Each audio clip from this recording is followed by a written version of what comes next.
Okay. Thank you so much for joining me, Corinne. You're welcome. I'm really seeing a lot more pregnant women coming into the clinic during pregnancy. Well, of course they're coming in during pregnancy. They're pregnant women, but I'm seeing so many more of them, and I'm sure that you're seeing the same. And I thought it would be nice because I think that, a lot of those women would say, oh, I've learned so many things along the way, or I feel so much more supported. But I also think there's a lot of women that are probably going to be listening to this thinking, I don't even know what they do. What would a pelvic health physio even do during pregnancy? And what would I even expect? And sometimes it creates overwhelm. So it's like, oh, it's just another thing on my list and it's something else I need to pay for. But I thought if we talk back and forth about some of the things that we look at and some of the things that we can help people with, then they can decide whether it's something for them, and what part of that might be for them. So again, thanks for being here. No problem. When I would say when someone comes to see me during pregnancy, one of the first things I just say is, hey, what brings you here? And usually you get an answer anywhere from, you know what, my friend sent me and I have no idea why I'm here. And I'm thinking you'll help me. Or you'll get, well, I'm here because my SI joint hurts. My pubic symphysis hurts. I don't know if I should wear a belly band. I'm concerned about diastasis. I'm peeing.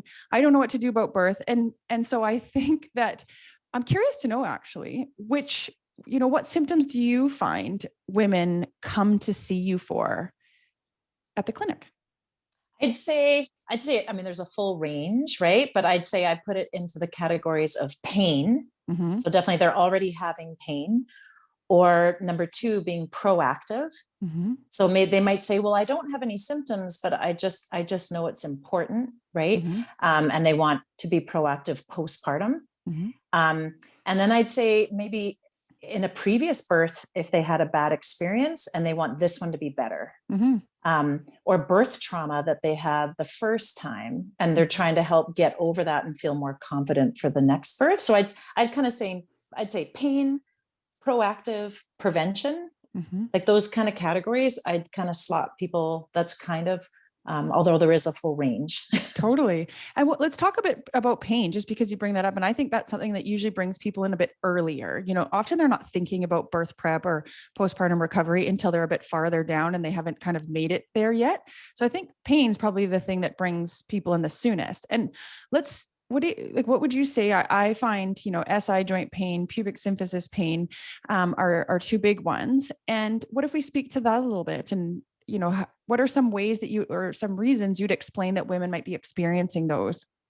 Yeah. And I'd say even, like tailbone pain, Yes. or they might have rib pain. Yes. And it's stopping them from doing the things they want to do, or they can't go to work. So obviously I usually tell women there's postural changes, obviously, right? And hormone changes, and they're gaining weight, and baby's putting more pressure on all the structures that hold them together, whether it's their ligaments, their muscles, their fascia. So these poor women, right? And anyone who's been through a pregnancy, there's so much change that sometimes the systems can't catch up, right? Whether it's alignment or muscle control, so I think as physios, that's what we do a lot of in that first appointment, is figuring out, okay, is there something out of alignment? Is there something we can help with their ergonomics, like how they're sitting in their car or at work, or how they're lifting their other two kids at home already? So I think there's a lot we do as physios that's on the fly problem solving with our patients, right? And we have to kind of imagine what these women are doing all day, right? So I try to get my head inside their body, and I'm like, take me through your day. Like, what do you do in your day? And they may be doing some things that we wouldn't even imagine, right? Depending on their work tasks. Absolutely. And I always say a lot of times that pain brings in a lot of fear. And if a lot of those women Google, you'll find, really scary language like pubic symphysis dysfunction or SI joint instability. And that sounds scary. And I always kind of, I'm sure you do too, like bring out the pelvic model and show, yeah, you actually do have more movement in your pelvis. And that's great because you need to make space for a baby to come out. Doesn't always feel good. And I tell them to think of your body's like a friend in need during pregnancy, and things are changing and they are supposed to change. And just knowing, kind of understanding what it looks like and what things, like you said, you can do little strategies or exercises during the day to support that body, because it's inevitable that you'll get some changes, right? But I do think that pain can be obviously scary, but debilitating. And I think that, yeah, that's kind of what we try to do as physios, help you figure out what you can do to make your exercise more comfortable or make your day-to-day life more comfortable. And Corinne, in those cases, do you find that people with pain, I want to tie in kind of pregnancy support belts and belly bands. How often do you find, I mean, obviously you give some of the changes or suggestions you talked about, some exercises. How often do you recommend some sort of pregnancy support belt? Yeah, quite often. Mm-hmm. Yeah. Especially obviously as we do our assessment, if I find there's like some ligament instability, and sometimes I'll just try one on with them. And I'm like, Mm-hmm. okay, if you're getting pain when you're squatting or when you're walking, let's do that. And I have a bunch of different belts we'll try. Cause I hate, and I'm sure you too, Mel, I hate people spending money on something if it's not going to work. But I'd say, especially if there's women that again, it's their second or third pregnancy, they're going to have more ligament laxity, and they might need the belt sooner in their pregnancy than they would have with the first. And again, it might be just changing, like saying, hey, are you walking barefoot all the time at home? Let's maybe look at your footwear. So it could, as physios, obviously we kind of are looking at pelvis, but we're looking at all the other things that might contribute to that, right? Especially during COVID, right? People are sitting, like I've got patients sitting on lawn chairs, right? To work at home. And I'm like, no, don't sit on the lawn chair. That's where your back pain is coming from. Yeah. But no, I'd say maternity supports, anything to help take that weight of the baby off the pelvis. Yes. And then, the supports that Mel and I usually recommend still let you use your core muscles. Because I'd say that's the biggest myth. I think women are so worried that if they use a support that holds their pelvic bones together, that all of a sudden they're going to be lazy in their core muscles. And the ones that we tend to recommend hold the pelvis together, but it still lets you use your core. Exactly. And I definitely wore them for both of mine and felt a big difference. I found them more comfortable in standing. I didn't find them comfortable at all when I was sitting, but so I would put them on when I got home or when I did my exercise or when I went for a walk, and I felt like it was a game changer, and it helped me use my core muscles because then my pelvis felt more stable so that my core felt like it could do a better job. And so I do recommend them all the time as well. I wonder, and that's when I tend to recommend them for some of them more like the pelvic pain related symptoms. But then what about, do you also recommend, I want to move up into the belly, and we'll start talking about diastasis or abdominal separation, which I think brings in some fear too.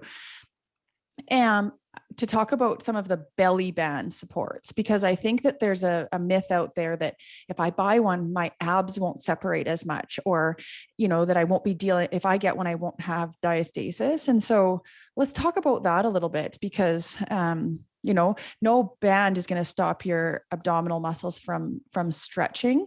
It's another kind of built-in mechanism. Just like the pelvis becomes more mobile, the muscles in our abdomen stretch to allow a belly to grow. And so that also can sound scary, but it happens inevitably in all women. And so I think that's where the belly bands come in.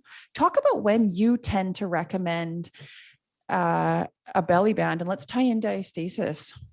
Yeah, I'd say every female is different, right? Like, yes. I mean, obviously you and I probably don't have a magic time in pregnancy that everyone's going to need one, but I'd say more symptomatic. So if I'm having women even saying, oh yeah, I feel my six-pack muscles like really burning at the top of my rib cage, so that whole six-pack muscle area is really pulling, then sometimes I'll support it from the bottom, and maybe they don't need the belly band around the front, right? But I'd say if they're really complaining of abdominal discomfort, and they intuitively often know, they're like, oh, I just don't feel supported. I really feel vulnerable, like at the front of my body, right? And I might start with some taping, like some K taping or abdominal taping, or teach them how to do it.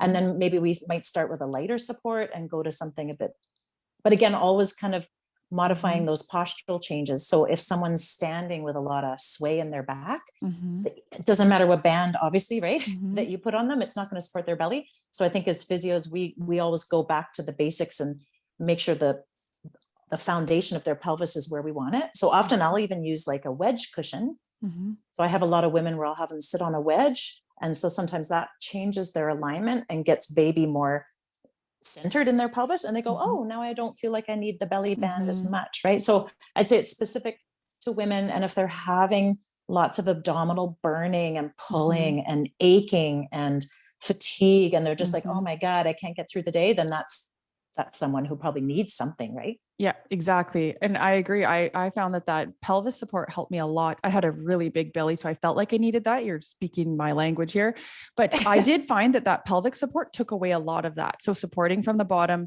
helped me feel more supported at the top. But I didn't use a belly band for either of my pregnancies. I feel like I didn't know about them as much during my pregnancy. I think that they're making a little bit of a surge now, but I find I'm recommending them, especially for the women, like you said, that are complaining of that stretch in their belly, because I think they're going to feel vulnerable again after. And those belly bands can be used again after. And that's what I'm finding for those ones that are feeling big in the belly or stretched in the belly. This might be something that's worth it for you, because you might find you need that comfort again after. So on that note, let's talk a little bit more about diastasis, because that's something that a lot of women are hearing about and sounds really scary. Would you say that so this is what I tend to do. I tend not to bring it up too much when they come in, just they don't want to scare them. If they come in and they're asking about it, then I explain it. I'm watching to see how they move, to see if I'm noticing signs that it might be quite significant for them. But I don't necessarily always bring it up as an education piece. I'll talk about the core muscles and the importance of them so that I know that they're addressing it. But what do you do? Do you tend to wait for them to bring it up, or do you bring it up to everybody? I'm curious to know.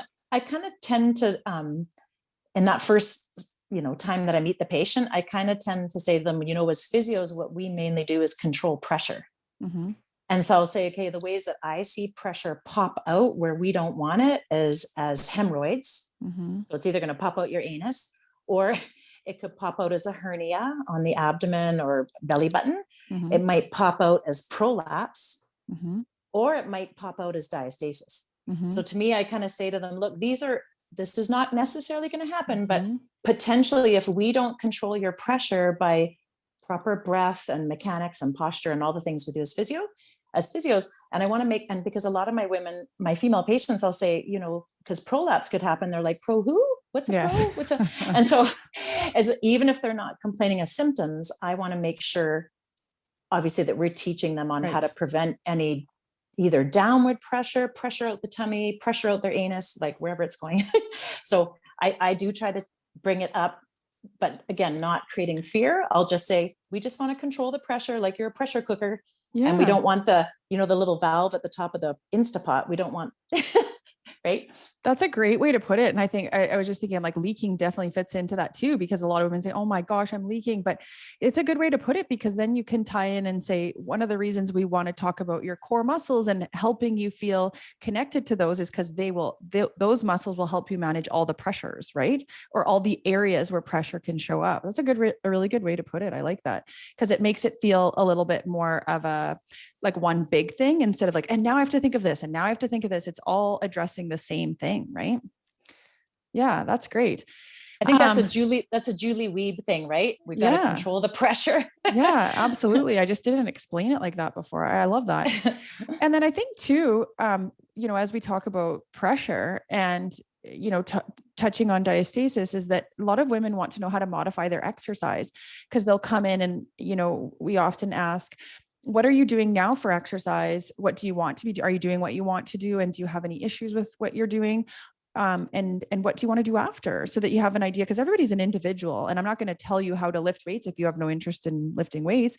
But that's what I often ask is, what are you doing now? And are you having ease with that? And because we want them to be as active as they can during pregnancy. And so I think that, let's talk a little bit about that and how we might help people modify the exercise they're wanting to do during pregnancy. Yeah. And I think it comes down to, again, that pressure cooker. Mm-hmm. So I think what we do as physios is we're assessing and we're noticing, is the pressure popping out somewhere? Like, are we seeing it? Maybe it's upper chest, maybe it's down in the abdomen, maybe, you know, we're watching what they're doing even as they're moving on and off the table, right? Obviously. And then, like you said, maybe getting them to do some activities and then noticing, are they controlling their abdominal wall? Are they controlling that pressure? So that's how I describe it too, is we're going to control the pressure with whatever activity you want to do, like whether it's martial arts or riding a bike or whatever they're doing, right? Or just picking up, again, there are other kids at home. We need to control the pressure as they lift. Exactly. Yeah. And I think that, you know, people have, like I mentioned, different goals, and sometimes they, you know, we'll often go over, in general, it's good to be active. I think there's a lot of fear around, like, am I going to hurt myself, or can I still do my cardio exercise? And so I think that it's important to know that it's very healthy and it's good to exercise, but generally knowing what symptoms to watch for, like you said. Am I getting signs of pressure? Am I getting leaking? Am I notice doming out of my abdomen? Are my hemorrhoids worse? Do I have a hard time breathing through this? Am I getting pain? Like, those would all be signs that we want to teach you to look for, because I think that that's the hard part, where you kind of get lost in the information, is that if you're looking online for what exercises are good and what exercises are bad, you won't come to an answer, because it all depends on you and what signs and symptoms you're getting, how you feel during the exercise.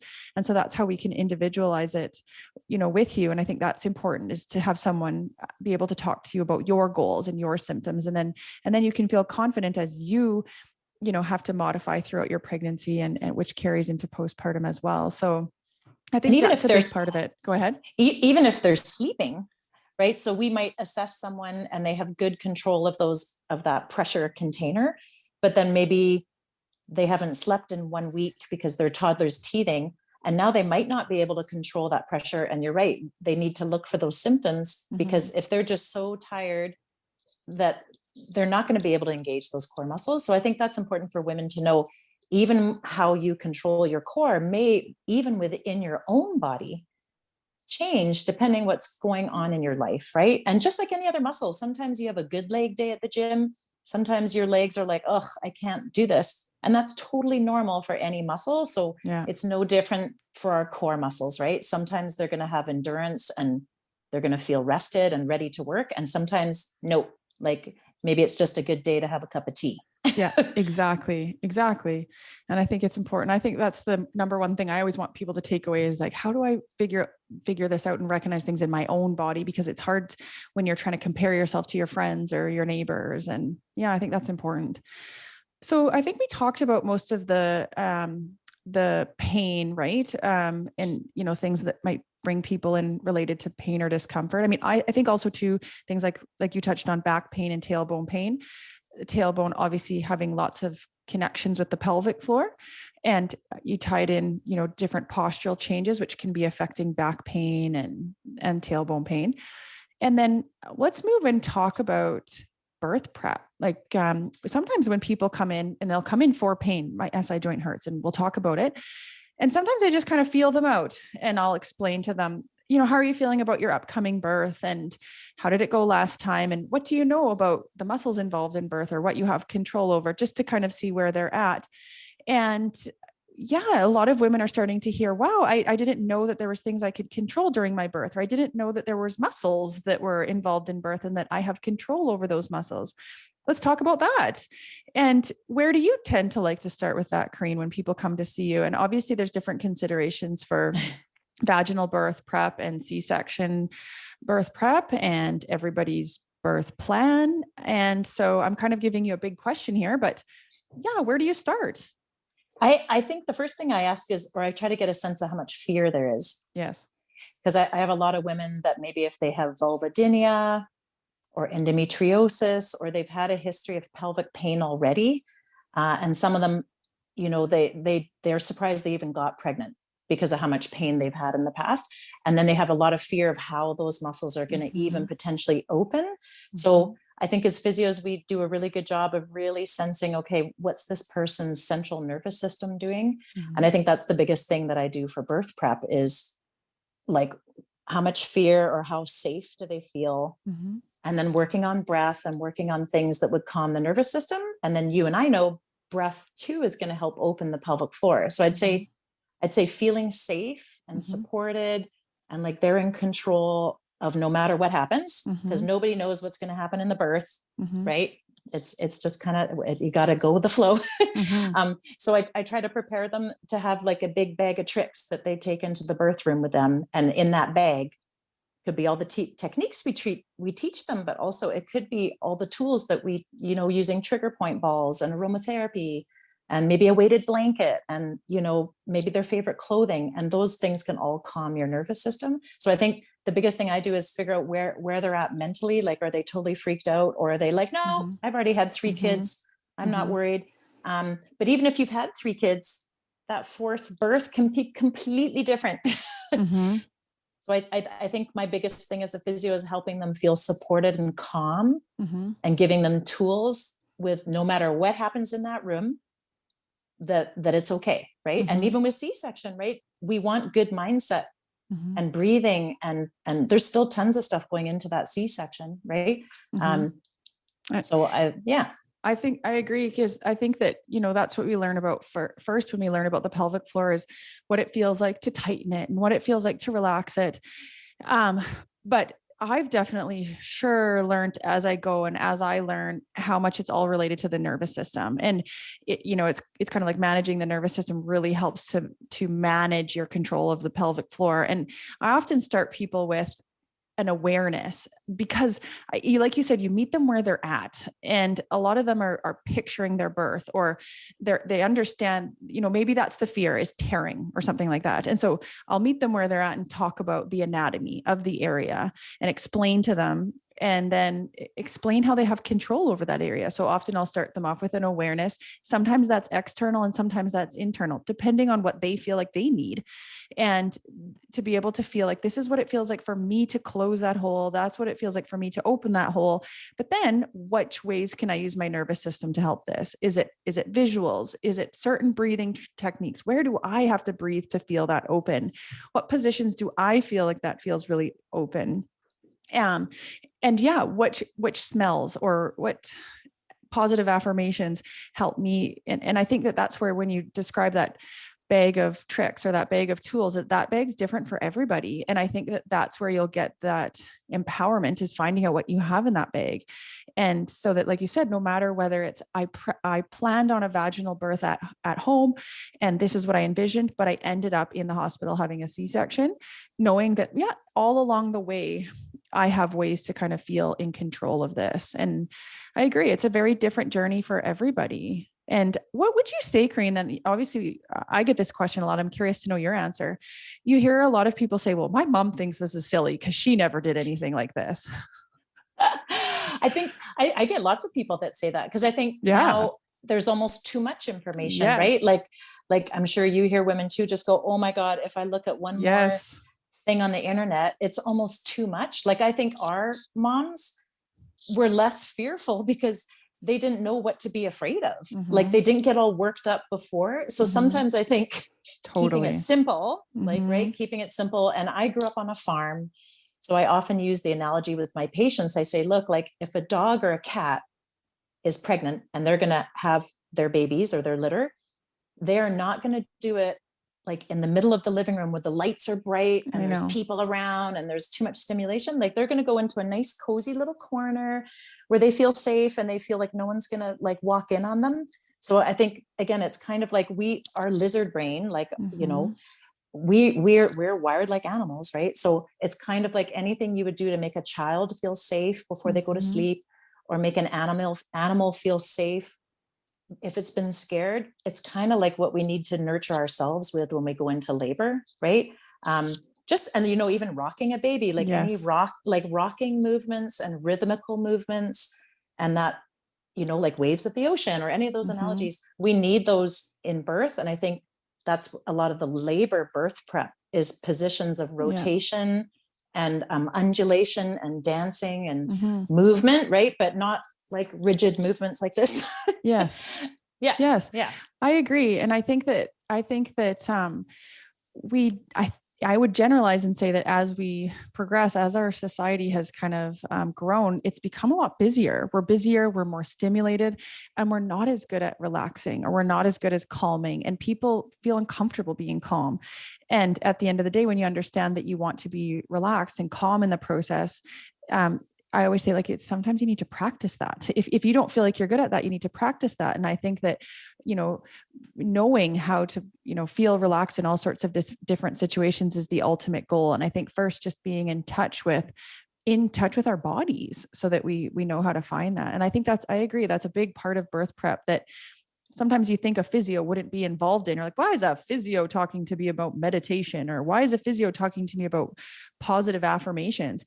Because that stuff helps to control the muscles, right? And that's what we're most interested in. Generally, what you think of physios is joints and bones and muscles. And that's what we're interested in, is helping you feel relaxation of the muscles. And even training the brain, right? Like all the research for heart rate variability, right? And so even Olympic athletes, they use heart rate variability to show how rested your body is, and it's ready to do the thing, right? Mm-hmm. So I think, again, like there's so much more research, and as physios, we do a lot of neural work in our work, right? So I don't think it's too woo-woo at all, because there's a ton of research to show you change that neural patterning, it totally changes the birth process. And even if it's a gong show in the birth room, if you can be calm in the eye of the tornado, right? That's the whole idea with meditation, is you can stay calm no matter what's being thrown at you. Absolutely. Then again, it doesn't really matter what happens in the birth.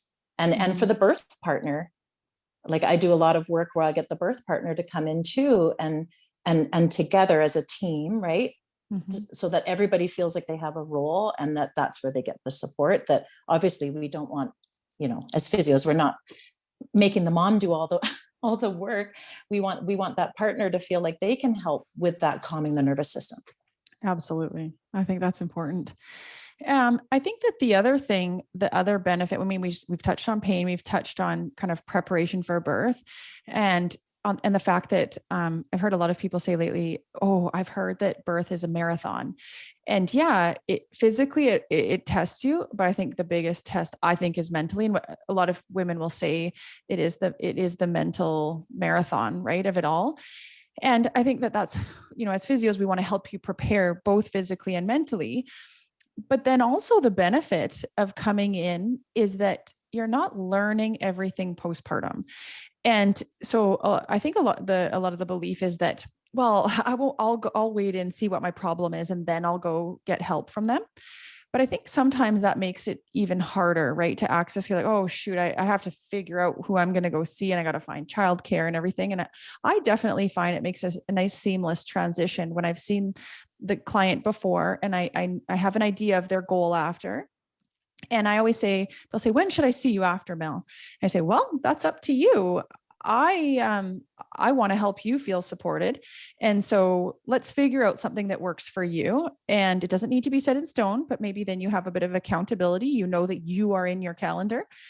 But let's talk a little bit about, I don't want to get too much into postpartum recovery or postpartum plan, but I'm curious to know, because I'm going to cover that in a different episode, but I'm curious to know what you tend to ask people to do. Like, where do you want them to start before they see you postpartum, and what's the benefit of them coming in during pregnancy?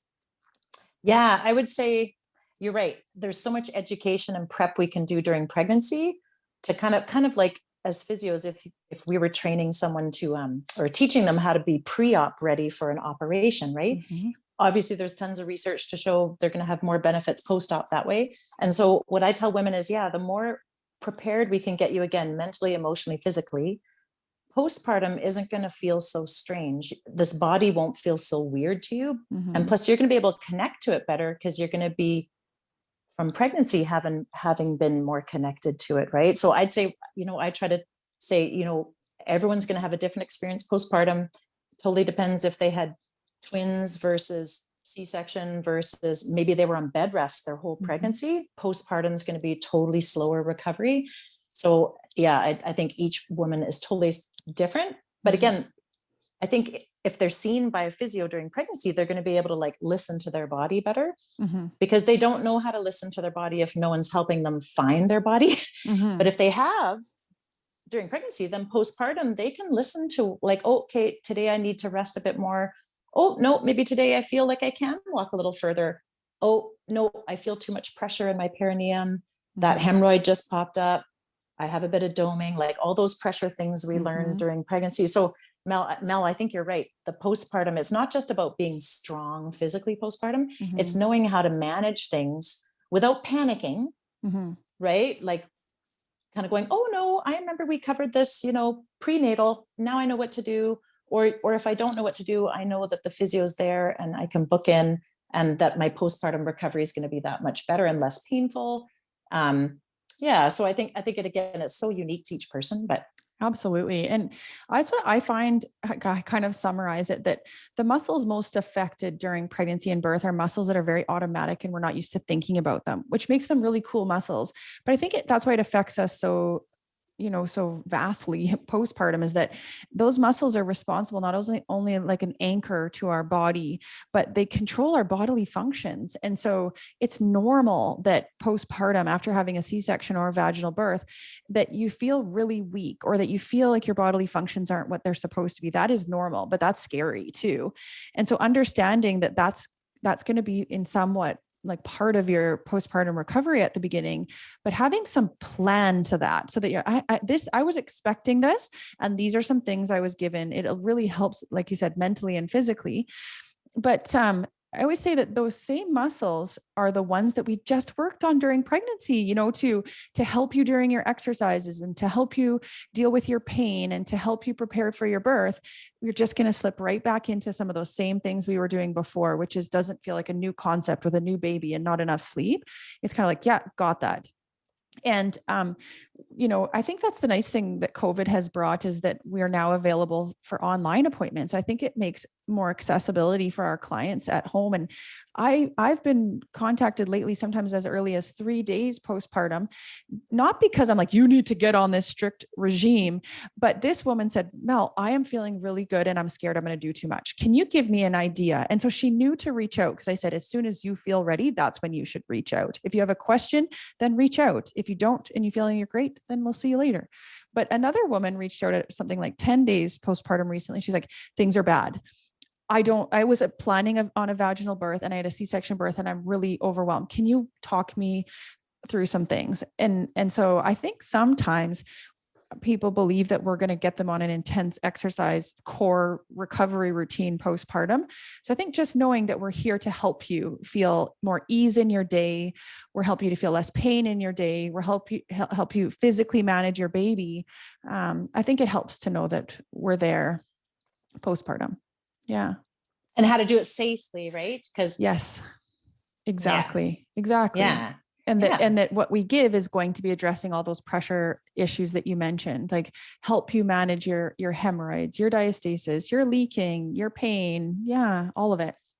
Yeah. And like we always say, if it was any other body part, yes, going through surgery, right? Like if it was a knee replacement or something, everyone goes, oh yeah, of course that's going to take time. I'm not going to be running down the street the next day. But I think as moms, we feel all this pressure to get back to it, right? But if it was a surgical thing where you had planned for it, like you'd be like, nope, my orthopedic surgeon said it's going to take whatever. So I think, again, birth is no different than changes we go through with other surgeries. It's just you can't see it because it's all up in your vagina.